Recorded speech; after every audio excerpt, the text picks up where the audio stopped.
Hello, this is Mike from the Journey Through the Bible. Going to do our week one recap. I just want to start out by saying, hey, this was week one. It's going to be an agile process. I'm sure we're going to be making some updates as we go. I know we ran into some hiccups.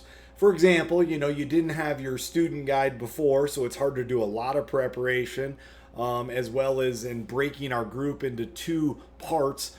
We did that within the same room, so that's problematic with, it's hard to hear and, you can hear other groups speaking. So, we're going to continue to get this better.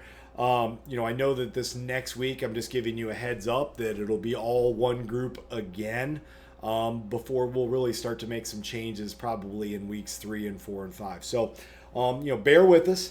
Ron and I are getting started with this and we're going to figure out kind of a good rhythm. 30, I think we had 30. The first week we had 33, and I've got another 10 or 15 on the list.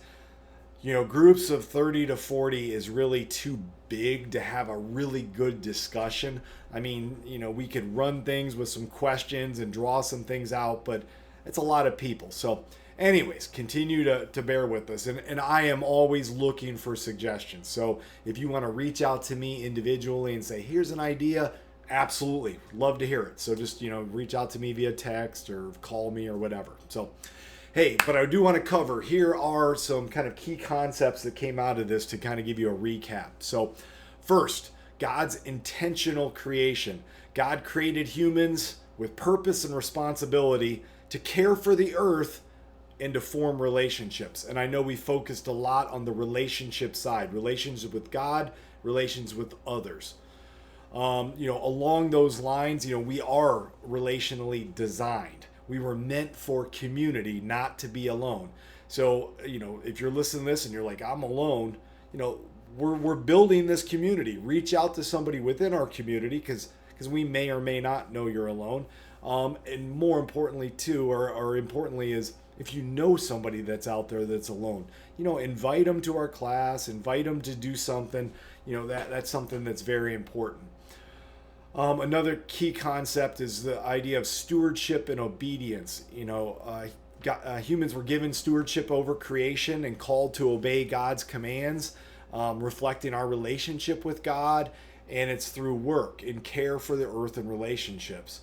I want to integrate this a little bit with Jeff's sermon from 2 Timothy 4.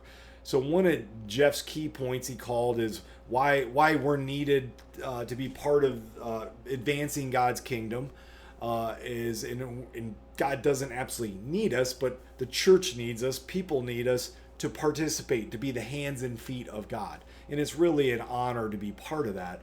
But why? He said point one, needs us because some have walked away. In his example of somebody before Billy Graham, and it's sad, but there are people that walk away, and even within our group, eventually there'll be people that walk away. So we just want to keep advancing. In Genesis 1 and 2, God created man and woman to be in communion with him. But in 2 Timothy 4, you see where Paul reminds Timothy to endure and bring people back to the truth. So that's already reflected out, even tying the Old Testament to the New Testament. Point 2 Jeff had was there's work to be done. Genesis 1:28 and 2:15, God gives us a mandate to work the land and be fruitful. And as I pointed out in class, that was before the fall in Genesis 3, which will be coming up this next week. So anyways, there's work to be done in God's kingdom. In 2 Timothy 4:5, Paul charges Timothy to do the work of an evangelist, showing that the mission continues for believers, us today. Point 3 he had was the real opposition to God's people, that there are forces working against us. We're going to start to hear that in Genesis 3 about the temptation and the fall. But 2 Timothy 4, it warns about people turning away from sound teaching, sound doctrine. And that's part of the reason we have this class, is we want to get into the Word and make sure that we know the Bible. We know the Bible, so we're at the foundation. And then lastly, Jeff mentioned people need you. Genesis 2:18 says, God says it's not good for man to be alone. In 2 Timothy 4, 9 through 11, Paul asks for support and fellowship from others. In leadership, ministry, relationships are vital. So, as far as applying this going into this week, I'm just going to say one, reflect on how you're fulfilling your role as a steward of creation. Obviously, take care of work, take care of the earth as we do, but really think of your stewardship in relationships. How are you building relationships? How are you restoring relationships? Number two, re-engage with those who've walked away from the faith. I mentioned in our class that anybody's welcome to come to our Sunday school class. It doesn't matter if they say I'm an atheist, I don't believe in the Bible. We don't want them to disrupt the class, but I'd love for them to be in there and be part of the discussion. So no matter how someone feels, and maybe, hey, come to a Sunday school class with me, re-engage those that may have walked away.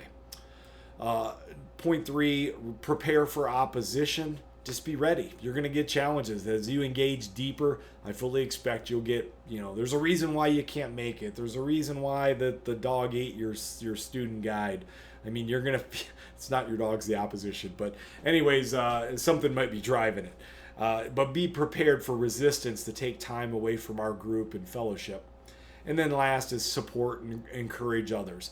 I mentioned in our class that, hey, I want the men to get with men, and the couples to get with other couples, and the women to get with other women, and connect deeper than just in our Sunday school class or in our church service, but connect outside of the church.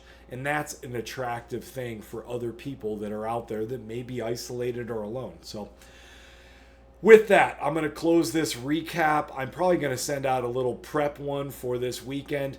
You do have your student guide. I did look at the readings for this week. It is primarily Genesis 3. And that is a huge topic that we're going to get into.